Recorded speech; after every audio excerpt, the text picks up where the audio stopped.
आप सभी का स्वागत है हमारे YouTube चैनल एपीसी एकेडमी पर। आज हम बात करेंगे महात्मा गांधी द्वारा शुरू किए गए पहले बड़े जन आंदोलन के बारे में। हालांकि इससे पहले महात्मा गांधी 3 स्थानीय जन आंदोलनों का नेतृत्व कर चुके थे। स्थानीय जन आंदोलन का मतलब क्या है? जो एक स्पेसिफिक एरिया तक ही हुए हैं। तो स्थानीय जन आंदोलन कौन से थे? आप लोगों ने नाम सुना होगा चंपारण आंदोलन का।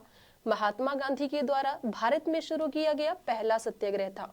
उसके बाद उन्होंने लीड किया है अहमदाबाद की मिल हड़ताल को, और ये जो अहमदाबाद की मिल हड़ताल थी ये महात्मा गांधी की भारत में पहली भूख हड़ताल थी। उसके बाद महात्मा गांधी ने लीड किया है खेड़ा सत्याग्रह को।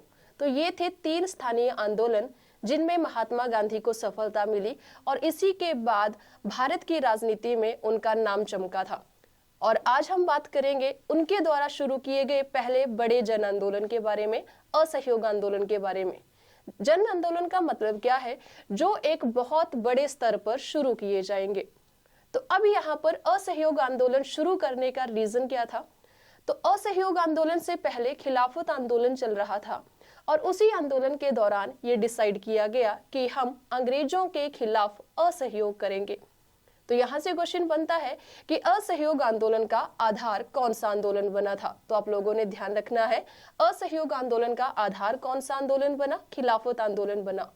खिलाफत कमेटी की मीटिंग हुई थी 1920 में, जून के महीने में इलाहाबाद में, और उसी मीटिंग में ये डिसाइड किया गया कि असहयोग आंदोलन का नेतृत्व महात्मा गांधी करेंगे। तो चलिए शुरू करते हैं असहयोग आंदोलन।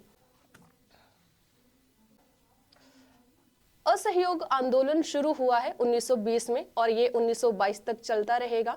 अब देखो, महात्मा गांधी ने आंदोलन को शुरू कर दिया है, लेकिन कांग्रेस अभी तक डिसाइड कर रही है कि क्या वो इस आंदोलन का हिस्सा बनेगी या नहीं बनेगी। तो अब इसके लिए कांग्रेस एक स्पेशल अधिवेशन बुलाती है कलकत्ता में, और उस स्पेशल अधिवेशन की जो अध्यक्षता की है वो की है लाला लाजपत राय ने। तो अब इस अधिवेशन में क्या डिसाइड किया गया? तो देखो, आप लोगों ने एक चीज ध्यान रखनी है कि पहले कांग्रेस के काम करने का तरीका जो था वो काफी डिफरेंट हुआ करता था। कांग्रेस काम करती थी, यानी कि अंग्रेजों के खिलाफ काम करती थी, लेकिन वो संवैधानिक तरीके से होता था। वो इस तरह के आंदोलन या स्ट्राइक ऐसे काम नहीं करती थी। लेकिन अब इस चीज में भी पार्टिसिपेट करेगी कांग्रेस, यानी कि आंदोलनों में भी भाग लेगी। अब यहाँ पर इस अधिवेशन में, जो कि लाला लाजपत राय की अध्यक्षता में हो रहा था, इस अधिवेशन में ही असहयोग आंदोलन को शुरू करने का निर्णय लिया गया, और इसी अधिवेशन में पहली बार कांग्रेस ने डिसाइड किया ब्रिटिश शासन के खिलाफ प्रत्यक्ष कार्यवाही करने का। इसी अधिवेशन में ये बात हो रही थी जलियांवाला बाग के बारे में, इसी अधिवेशन के दौरान बात हो रही थी खिलाफत आंदोलन के बारे में। तभी रिजल्ट क्या निकाला यहाँ पर कांग्रेस ने कि हम असहयोग आंदोलन में शामिल होंगे। और आप लोगों ने ध्यान रखना है कि यहाँ पर असहयोग आंदोलन में शामिल होने का जो प्रस्ताव लिखा था वो महात्मा गांधी ने लिखा था, और पेश भी महात्मा गांधी ने ही किया था। तो ये तो हो गया विशेष अधिवेशन की क्या करना है, कैसे करना है। उसके बाद होगा वार्षिक अधिवेशन। फिर कांग्रेस का वार्षिक अधिवेशन होता है दिसंबर के महीने में, और ये जो वार्षिक अधिवेशन हुआ था वो हुआ था नागपुर में। यहाँ से एक और क्वेश्चन आप लोगों ने ध्यान रखना है कि कांग्रेस के वार्षिक अधिवेशन की अध्यक्षता किसने की है? तो यहाँ पर अध्यक्ष रहेंगे वी राघवाचारी। ठीक है, अध्यक्ष कौन रहेंगे? यहाँ पर वी राघवाचारी रहेंगे। अब इसी अधिवेशन में हुआ क्या? तो आप लोगों ने ध्यान रखना है, इस अधिवेशन में असहयोग आंदोलन के कार्यक्रम का अनुमोदन कर दिया गया, एक बात। दूसरा, कांग्रेस ने अपने काम करने के तरीके में एक बहुत बड़ा चेंज लाया, और वो चेंज क्या था कि कांग्रेस ने संवैधानिक तरीके से स्वशासन प्राप्ति के अपने लक्ष्य में उसके स्थान पर शांतिपूर्वक और न्यायोचित तरीके से स्वराज्य प्राप्ति को अपना लक्ष्य घोषित किया। यानी कि अब वो स्वराज्य की प्राप्ति के लिए लड़ाई तो लड़ेंगे, लेकिन ये लड़ाई जो थी वो शांतिपूर्वक तरीके से, आंदोलन भी हो सकता है, शांतिपूर्वक तरीके से ये हड़ताल भी हो सकती है। पहले इस तरह के कार्यक्रमों में कांग्रेस जो थी वो हिस्सा नहीं लेती थी। ठीक है। दूसरी बात, यहाँ पर इसी अधिवेशन के दौरान क्या डिसाइड की गई कि प्रांतीय कांग्रेस समितियों का भाषाई आधार पर पुनर्गठन किया जाएगा। कि स्टेट में जो प्रांतीय कांग्रेस कमेटियां बनेगी वो भाषाई आधार पर बनेंगी, जैसे कि पंजाब में पंजाबी और महाराष्ट्र में मराठी। तो भाषा के आधार पर ही क्या होगा, यहाँ पर प्रांतीय कांग्रेस कमेटियों का गठन होगा। और साथ ही साथ बोला यथासंभव हिंदी का प्रयोग भी किया जाएगा। तो ऐसा नहीं है कि हिंदी यूज नहीं की जाएगी, हिंदी का प्रयोग भी किया जाएगा। इसके अलावा कांग्रेस का सदस्य बनने के लिए आपको फीस देनी पड़ती थी। पहले ये फीस ज्यादा होती थी, जिसकी वजह से कहते हैं कि जो गरीब तबके के लोग होते थे वो कांग्रेस का सदस्य नहीं बन सकते थे। तो अब इन्होंने इसी अधिवेशन में क्या किया, सदस्यता के लिए जो शुल्क होता था वो भी कम कर दिया। कितना किया था, तो आपने ध्यान रखना है, यहाँ पर सदस्यता शुल्क जो रखा गया वो रखा गया है 4 आना। ठीक है, सदस्यता शुल्क कितना रखा गया है, 4 आना रखा गया है। अब आप देखिए कांग्रेस अपने काम करने के तरीके में काफी बदलाव ला रही है, जिसकी वजह से कुछ नेता खुश होंगे कांग्रेस के और कुछ नेता जो है वो नाराज होने वाले हैं। तो कांग्रेस के जो नाराज नेता है वो इस वजह से अब कांग्रेस छोड़ के जा रहे हैं। तो कौन से ऐसे लीडर्स थे जिन्होंने कांग्रेस को छोड़ दिया था इसके बाद, तो आपने ध्यान रखना है कि Annie Besant, Mohammad Ali Jinnah, Bipin Chandra Paul, Shankar Nair हो गए, इन्होंने कांग्रेस से रिजाइन कर दिया था। ये जो यहाँ पर काम करने के तरीके में चेंज आ रहा था। दूसरी बात, अब आंदोलन शुरू किया था महात्मा गांधी ने 1 अगस्त 1920 को, और इसी दिन कहते हैं बाल गंगाधर तिलक की डेथ हो गई थी और उनके नाम से यहाँ पर काफी सारा चंदा भी इकट्ठा किया गया था।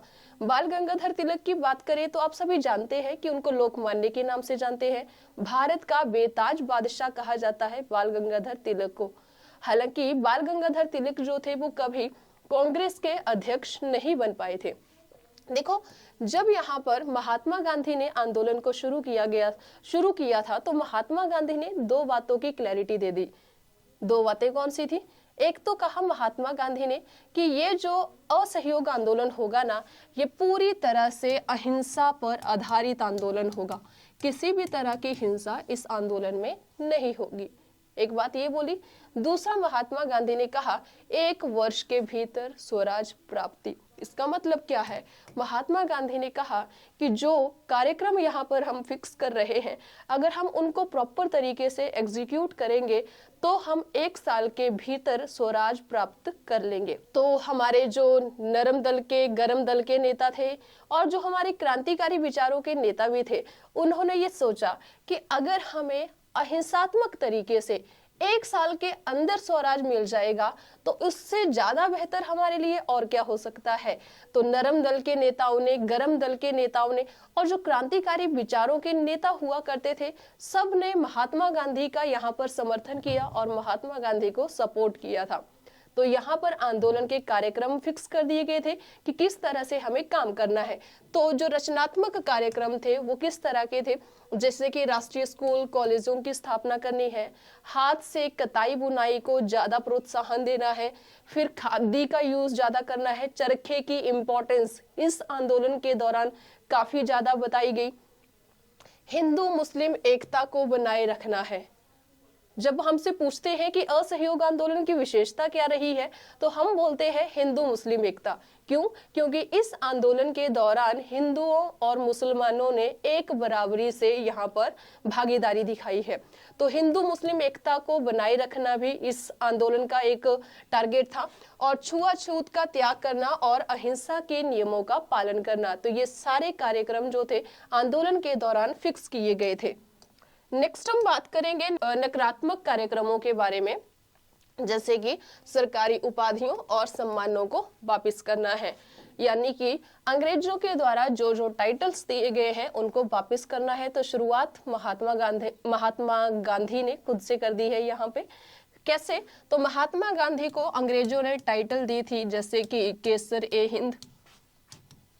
महात्मा गांधी ने असहयोग आंदोलन के दौरान वापस की। महात्मा गांधी को मिला था अंग्रेजों के द्वारा जुलू युद्ध पदक, गांधी जी ने वापस किया। और गांधी जी को मिला था एक और बोअर युद्ध पदक।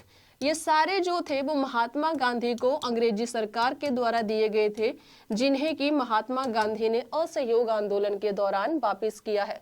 तो इसी आंदोलन के दौरान उन्होंने क्या कहा कि अंग्रेजों के द्वारा हमें जो सम्मान, जो उपाधियां दी गई है, वो हम सारी की सारी उनको वापस करेंगे। तो दूसरा क्या बोला, सरकारी स्कूल है, कॉलेज है, अदालत है और विदेशी वस्त्र है, वस्तुएं हैं, सबका बहिष्कार करना है। यानी कि हमें अपने ही देश में बनी हुई चीजों को इस्तेमाल करना है, ना उनके कोई सामान को हम खरीदेंगे ना यूज करेंगे। तो यहाँ पर जैसे कि क्या कहा गया कि अदालतों का बहिष्कार करना है। जी, अदालतों में नहीं जाएंगे तो न्याय कैसे होगा? तो महात्मा गांधी ने यहाँ पर कहा कि न्याय के लिए आप पंचायतों का, ग्राम पंचायतों का सहारा ले सकते हैं। ठीक है, सरकारी स्कूल है, कॉलेज है, उनको बिल्कुल भी यूज नहीं करना है, वहां पर जाना ही नहीं है। तो बहुत सारे स्टूडेंट्स थे जिन्होंने अपनी पढ़ाई लिखाई छोड़ दी और स्कूल जो थे उनको छोड़ दिया था। इसके अलावा सरकारी नौकरियों से इस्तीफा देना है और टैक्स हमें पे नहीं करना है। स्पेशली यहाँ पर फोकस रखा गया है कर ना देना, कि हमें किसी भी तरह से करों की अदायगी नहीं करनी है। तो ये मेन बातें थी जो महात्मा गांधी ने शुरू में ही क्लियर कर दी कि हमें किस तरह से इस आंदोलन को आगे लेकर चलना है। लेकिन मेन फोकस रहेगा अहिंसा के ऊपर, कि हम जो भी काम करेंगे वो अपने दायरे में रहकर करेंगे और अहिंसात्मक तरीके से करेंगे। किसी भी तरह की हिंसा यहाँ पर नहीं होनी चाहिए। तो आज के लिए सिर्फ इतना ही। बाकी आंदोलन के दौरान कौन कौन सी घटनाएं हुई है, ये सारी चीजें हम लोग डिस्कस करेंगे नेक्स्ट वीडियो में। तो जुड़े रहिए एपीसी एकेडमी के साथ। धन्यवाद।